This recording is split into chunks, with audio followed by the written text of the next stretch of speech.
Bernoulli theorem क्या थी एक बार मैं थोड़ी सी दोबारा से रिपीट कर देता हूँ हल्की सी, उसके बाद में हम लोग पढ़ेंगे आज एप्लीकेशंस ऑफ बर्नौली थ्योरम।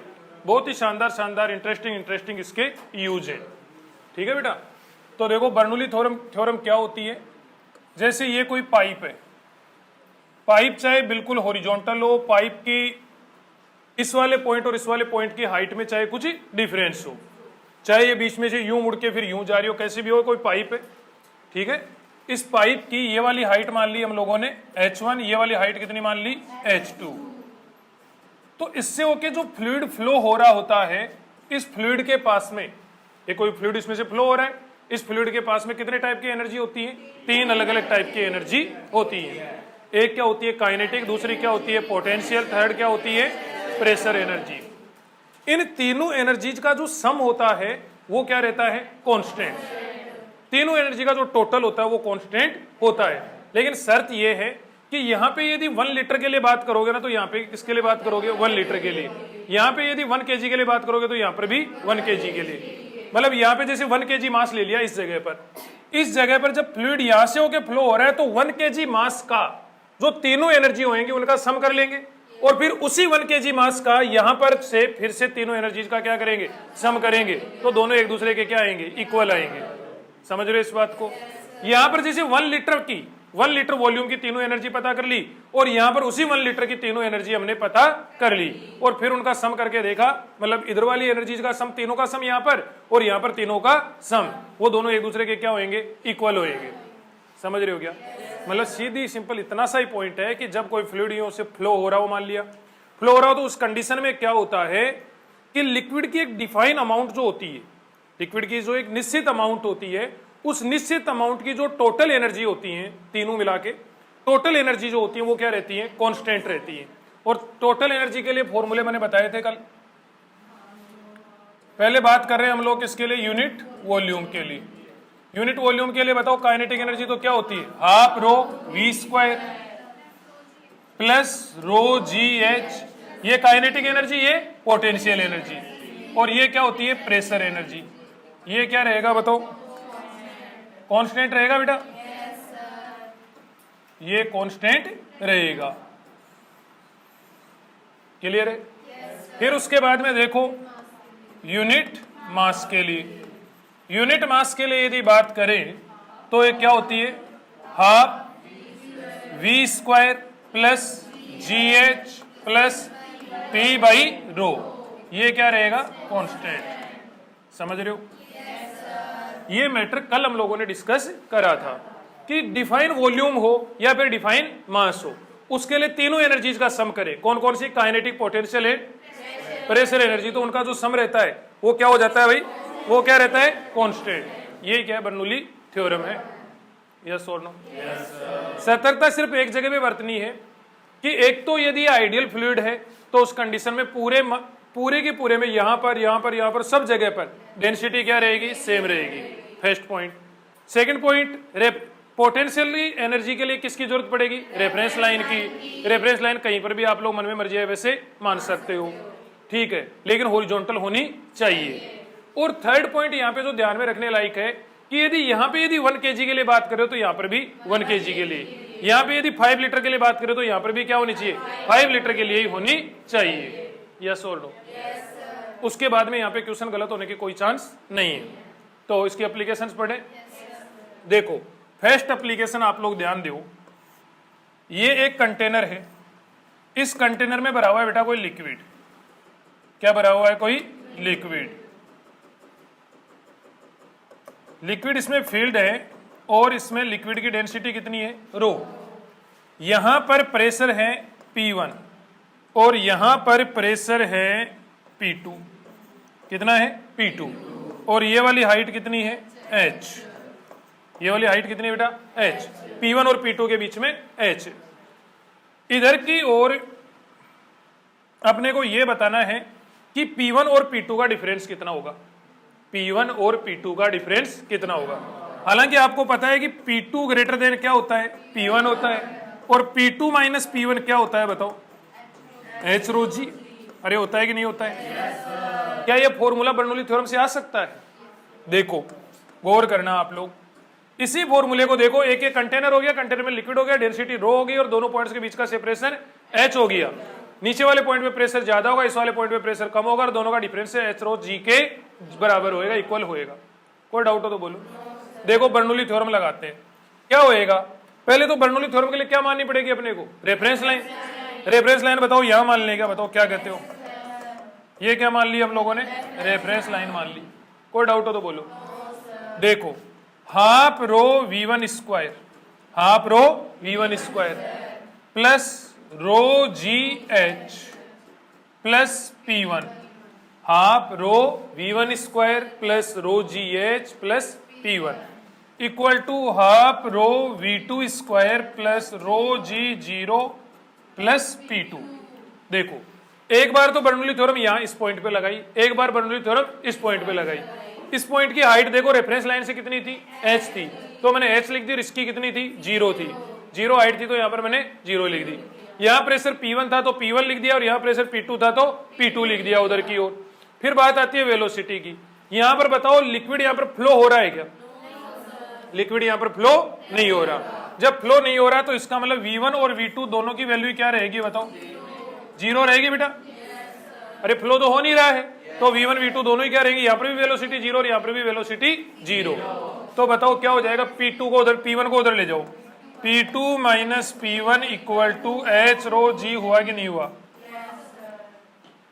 अरे यस और नो? इजी पोर्शन है, समझ में आ रहा है? ठीक है। बर्नौली की थ्योरम में उसकी नेक्स्ट एप्लीकेशन है बेटा वेलोसिटी ऑफ ई फ्लक्स। क्या है? Velocity of E flux.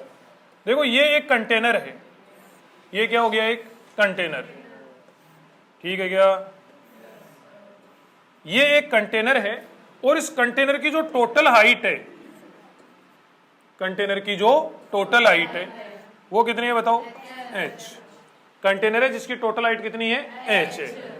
और इस कंटेनर में बनाया गया है एक अपर्चर। क्या बनाया गया? एक अपर्चर। इधर की ओर बना दिया गया एक अपर्चर। क्लियर है बेटा? ये जो अपर्चर बनाया गया है ये टॉप से कितने ऊपर बनाया गया है? या टॉप वाले पॉइंट से कितना नीचे बनाया गया है? h नीचे ये बनाया गया है। और इसके अंदर फिल करा गया है एक लिक्विड। बोलो हवा लगी क्या? इसके अंदर फिल करा गया है एक लिक्विड जिसकी डेंसिटी कितनी है बताओ? रो। जिसकी डेंसिटी रो है। वाटर टैंक भी इसे कह सकते हैं। क्या हो गया बताओ? ये वाटर टैंक। लिक्विड की डेंसिटी कितनी है? रो है। अपने को यह पूछा जा रहा है कि इधर से लिक्विड कितनी वेलोसिटी से बाहर निकलेगा? इधर से लिक्विड कितनी वेलोसिटी? आपने देखा, ये तो बहुत जगह देखा होगा, वाटर टैंक बना होता है, उसके अंदर क्या लगी होती है? एक नल लगा होता है। अब उस नल से लिक्विड कितनी स्पीड से बाहर निकलेगा वो अपने को यहां पर फाइंड करना है। कोई डाउट हो तो बोल दो। देखो इसके लिए ये वाला क्रॉस सेक्शन एरिया कितना हो गया? A1। गौर करना, ये वाला क्रॉस सेक्शन एरिया A1 और ये वाली जो नल है, जो टेप है, जो टोटी है, उसका क्रॉस सेक्शन एरिया कितना हो गया? A2। इसका क्रॉस सेक्शन एरिया A1, इसका क्रॉस सेक्शन एरिया A2। यह वाली वेलोसिटी अपने को फाइंड करनी है। यस और नो? देखो भाई ध्यान देना, यहां पर ये लिक्विड का लेवल बताओ धीरे धीरे करके नीचे आएगा कि नहीं आएगा? मान लिया कितनी वेलोसिटी से नीचे आ रहा है? V1। हालांकि अपने को V1 गिवन यहां पर नहीं है। जो येलो से लिख रहा हूं वो गिवन नहीं है, जो व्हाइट से लिखा गया है वो गिवन है। यहां पर वेलोसिटी बताओ धीरे धीरे लिक्विड नीचे आएगा कि नहीं आएगा? तो लिक्विड नीचे आएगा तो उसके नीचे आने की कोई ना कोई रेट तो होएगी। नीचे आने की जो रेट होएगी उसे क्या बोलेंगे? वेलोसिटी। तो यहां पर वेलोसिटी कितनी? V1। बोलो समझ में आएगा? और यहां पे वेलोसिटी कितनी? V। अपने को फाइंड करनी है, ये वाली वेलोसिटी फाइंड करनी है। देखो कितनी स्टेप होंगी बताओ? 2। एक स्टेप में इक्वेशन ऑफ कंटिन्यूटी, एक स्टेप में Bernoulli theorem. Equation of continuity लगा दो पहले तो। A1 V1 equal to A2 V2। A1 V1 equal to A2 V2। कोई डाउट हो तो बोलो। फिर देखो बर्नौली थ्योरम लगाएंगे।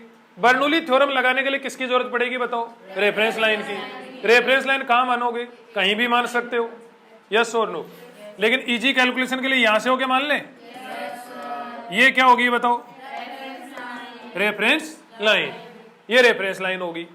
देखो एक बार तो तीनों एनर्जी यहां पे लिखेंगे, एक बार तीनों एनर्जी यहां पे लिखेंगे, यस और नो। लेकिन या तो यूनिट वॉल्यूम के लिए या यूनिट मास के लिए, समझ रहे हो? तो यूनिट वॉल्यूम वाला फॉर्मूला हम लोग लगा देते हैं, गौर करना आप लोग, यूनिट वॉल्यूम वाला। यहां पे बताओ हाफ रो, एक बात बताओ यदि समझ में आ रहा है तो, ये यूनिट वॉल्यूम के लिए क्यों लगाते हैं? यहां पर यूनिट वॉल्यूम के लिए क्यों लगाते हैं? यूनिट वॉल्यूम के लिए इसलिए लगाते हैं ताकि अपन कंफ्यूजन से बच जाए, ताकि अपन ऐसी गलती ना कर दें कि इधर तो लगा दिया 1 लीटर के लिए और उधर लगा दिया 5 लीटर के लिए, ऐसी गलती ना कर दें। इसलिए हम लोग बाय डिफॉल्ट क्या लेके चलते हैं? यूनिट वॉल्यूम के लिए लेके चलते हैं फॉर्मूले, कि इधर भी यूनिट वॉल्यूम के लिए टोटल एनर्जी, उधर भी यूनिट वॉल्यूम के लिए टोटल एनर्जी, यस और no.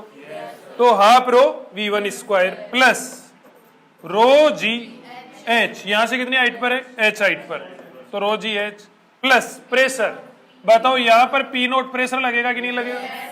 Atmospheric pressure P note, तो ये क्या हो गया? P नोट इक्वल टू यहां पर लगाओ, क्या हो जाएगा? Half rho V square, half रो V square plus rho g H, reference line पर ही आ गया ये तो, ठीक है जी, रेफरेंस प्लस P नोट, क्योंकि इधर से भी प्रेशर कितना लग रहा है बताओ? P नोट, जो निपट रहे उनको निपटा दो, P नोट से P नोट, ये 0 हो ही गया, अरे बोलो, ठीक है जी। अब देखो ये टर्म बची, एक तो ये और एक ये, इनमें से भी क्या कैंसिल हो जाएगा बताओ? रो कैंसिल हो जाएगा, फिर इसको 2 से मल्टीप्लाई कर दो, तो V1 square plus 2GH equal to क्या हो जाएगा? V square. बोलो कोई डाउट? V1 की जगह पर क्या पुट कर सकते हो बताओ? A2V अपॉन A1 पुट कर सकते हो, तो V1 equal to A2V upon क्या हो जाएगा? A1। बोलो बोलो, यहां से इक्वेशन फर्स्ट से हमने किसकी वैल्यू उठा ली? V1 की, तो V1 की चिपकाओ तो ये क्या हो जाएगा बताओ? A2 square V square upon A1 square plus 2GH equal to V square. इस टर्म को उठा के उधर ले जाओ, बोलो बोलो, तो ये V square 1 minus A2 square minus A1 square, इधर ले गए, V स्क्वायर कॉमन ले लिया, इक्वल टू क्या हो गया बताओ? 2GH, तो V इक्वल टू क्या हो जाएगा बताओ? 2GH upon 1 minus A2 square minus A1 square, और इसका पूरे का अंडर रूट। समझ में आया क्या? ये क्या होती है बताओ? Velocity of E flux. क्या होता है बेटा? Velocity of E flux, velocity of E flux. कोई डाउट हो तो बोलो, वेलोसिटी ऑफ ई फ्लक्स। अब देखो यहीं पर ध्यान देना कि यदि मान लिया कि ये जो वाटर टैंक है ना, इसमें अपर्चर तो बहुत बारीक हो और ये वाटर टैंक का खुद का जो क्रॉस सेक्शन एरिया है वो काफी ज्यादा हो, खुद का क्रॉस सेक्शन एरिया क्या हो? काफी ज्यादा हो, समझ रहे हो क्या? खुद का तो क्रॉस सेक्शन एरिया क्या हो? काफी ज्यादा हो, समझ रहे हो मेरी बात को? तो क्या हो जाएगा? If A2 very very greater than क्या हो? गलत लिख दिया, A1 ज्यादा हो ना। कई बार क्या होता है, जैसे कोई बड़ा बांध वगैरह है, डैम है, डैम, उस डैम में कोई अपर्चर बन गया तो डैम का क्रॉस सेक्शन एरिया तो क्या हो गया? खूब ज्यादा हो गया, और अपर्चर बना उसमें काफी छोटा, तो उस कंडीशन में जो A1 होगा वो वेरी वेरी ग्रेटर देन क्या हो जाएगा बताओ? A2 हो जाएगा, यस और नो। और ये हम तो घर पे जो पानी की टंकी होती है उस पर भी लगा सकते हैं। पानी की टंकी का भी जो क्रॉस सेक्शन एरिया होता है वो काफी ज्यादा होता है बजाय किसके? नल वाले क्रॉस सेक्शन एरिया के, यस और नो। तो ये A2 very very less than क्या हो जाएगा? A2 very very less than A1 हो तो क्या होएगा बताओ? यहां पर A2 बहुत कम और A1 बहुत छोटा है, तो ये वाली टर्म बताओ अप्रोक्सीमेट 0 हो जाएगी कि नहीं हो जाएगी? A2 by A1 approximate equal to 0 लिखा जा सकता है कि नहीं लिखा जा सकता? तो V इक्वल टू क्या हो जाएगा बताओ? 2GH का अंडर रूट। ये वाली क्या हो जाएगी? Velocity of E flux. समझ में आया क्या? हवा लगी? एक छोटा सा पॉइंट और बता दो, ये लिक्विड यूं निकलेगा तो बताओ कुछ दूर जाके गिरेगा कि नहीं गिरेगा? ये बताओ रेंज हो जाएगी कि नहीं हो जाएगी? ये रेंज बता सकते हो क्या? बोलो, अरे टैलेंटेड बच्चों बता सकते हो? देखो यहां पर पूछ ले आपसे रेंज, रेंज बोले तो आर इक्वल टू क्या होएगा बताओ, आप लोग ही बताना। R equal to u into 2h by g का अंडर रूट, यही फॉर्मूला होता है क्या? ये तो हॉरिजॉन्टल वेलोसिटी होती है, ये क्या होता है? टाइम होता है। तो u इंटू 2h, समझ रहे हो बार बार क्या बताना है? प्रोजेक्टाइल मोशन के तो तुम लोग एक्सपर्ट हो। ठीक है, तो r इक्वल टू u बताओ, u ये वाली वेलोसिटी कितनी है बताओ? √2gh इंटू 2, h क्या है? हाइट है। h क्या है? हाइट है भाई, हाइट। h हाइट है, तो बताओ h हाइट कितनी होगी? पूरी तो कितनी थी? h, ये वाली स्मॉल h, तो ये वाली कितनी बची? h माइनस h बची कि नहीं बची? यस और नो? तो ये h माइनस h बाई जी, जी से जी निपटा दो, तो r इक्वल टू क्या हो जाएगा? 2 तो आ जाएगा बार, h माइनस h का अंडर रूट, इतनी यहां पर रेंज आ जाएगी। यस और नो? एक छोटा सा क्वेश्चन करवाया जाए? पक्की बात है?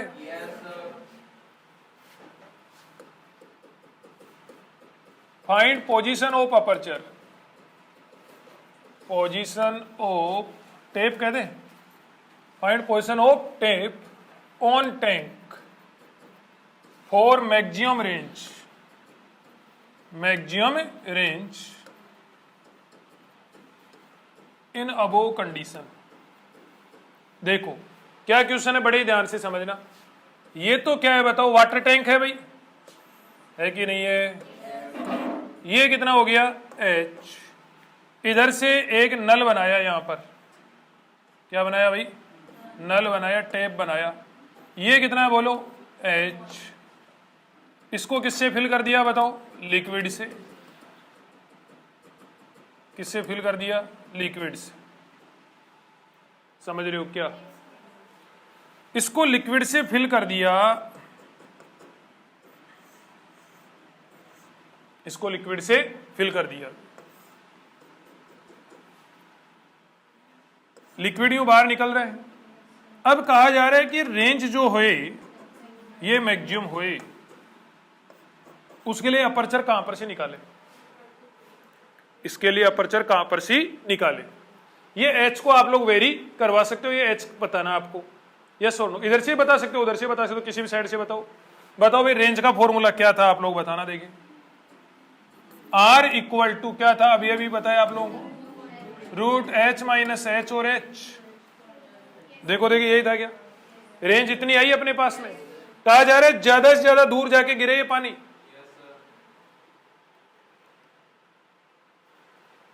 ये ज्यादा से ज्यादा दूर जाके गिरे, ज्यादा से ज्यादा दूर जाके गिरे, उसके लिए रेंज कितनी होनी, तो सॉरी h कितना होना चाहिए? समझ में आ गया? बताओ भाई r के मैक्सिमम होने के लिए ये HH माइनस h स्क्वायर, ये भी बताओ मैक्सिमम होना चाहिए कि नहीं होना चाहिए? कैसे पता करोगे? h के रेस्पेक्ट डिफरेंशिएट करके 0 के इक्वल कर दो। अरे मैक्सिमम मिनिमा कंसेप्ट लगाओ, तो इसको देखो क्या कर दो, HH माइनस h स्क्वायर, इसको क्या कर दो? डिफरेंशिएट कर दो। किसके रेस्पेक्ट में? h के रेस्पेक्ट में 0 के इक्वल।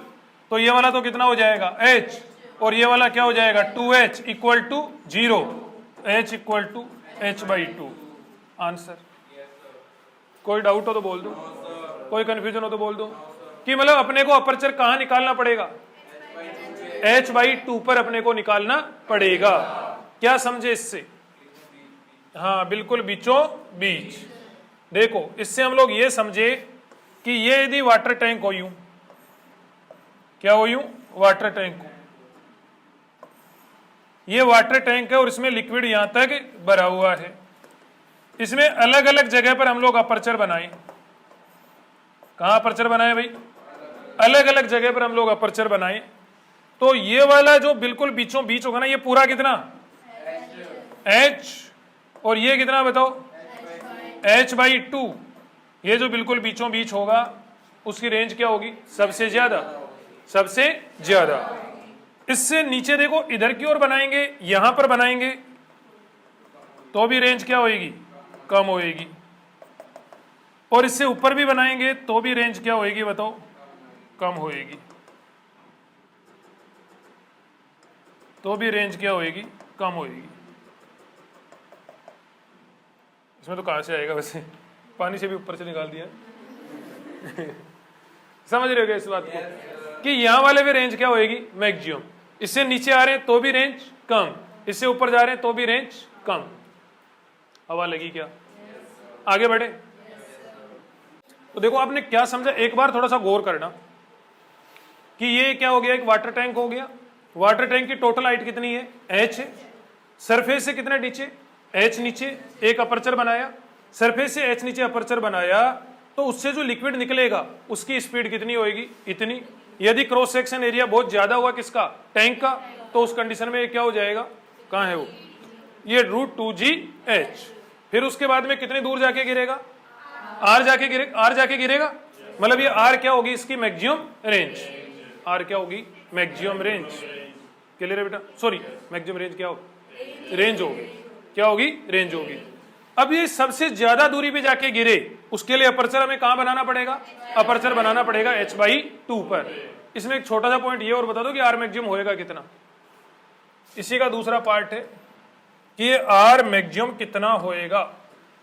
समझ में तो आ रहा है कि पॉइंट आपको, कि ये r मैक्सिमम होएगा कितना, क्योंकि आपको पता है, देखो गौर करो कि यदि आप अपर्चर को कितने पर बनाते हो, h/2 पर।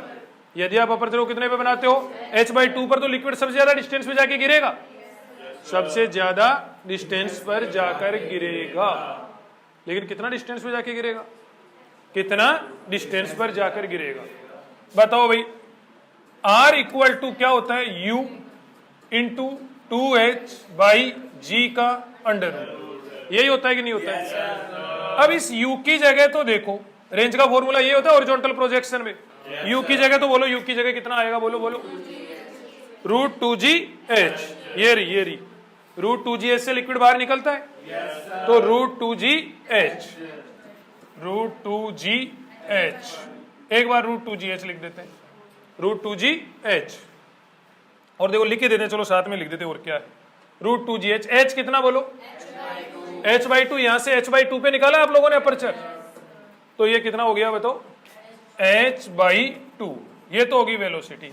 रही बात इस वाले h की, h कितना होएगा, ये वाला h। कौन से वाला h बेटा, ये वाला h। ये वाला h क्या होता है फॉर्मूले में, बोलो बोलो, ये वाला h क्या होता है, ये वाली हाइट होती है।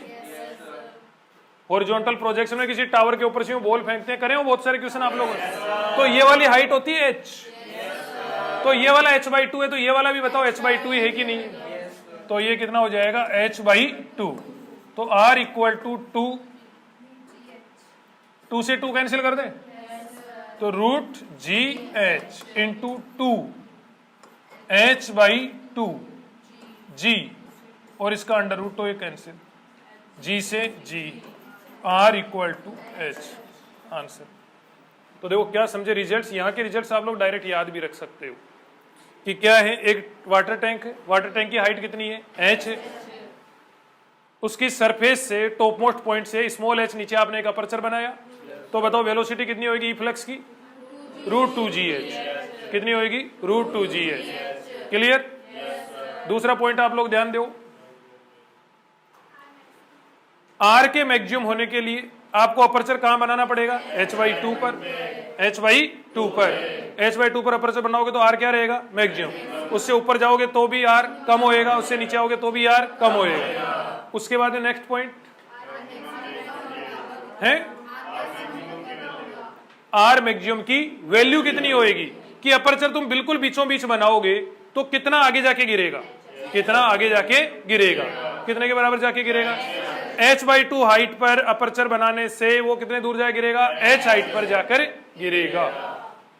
समझ रहे हो इस बात को, कोई डाउट हो तो बोल दो। टाइम कितना हुआ, 1:41। धन्यवाद।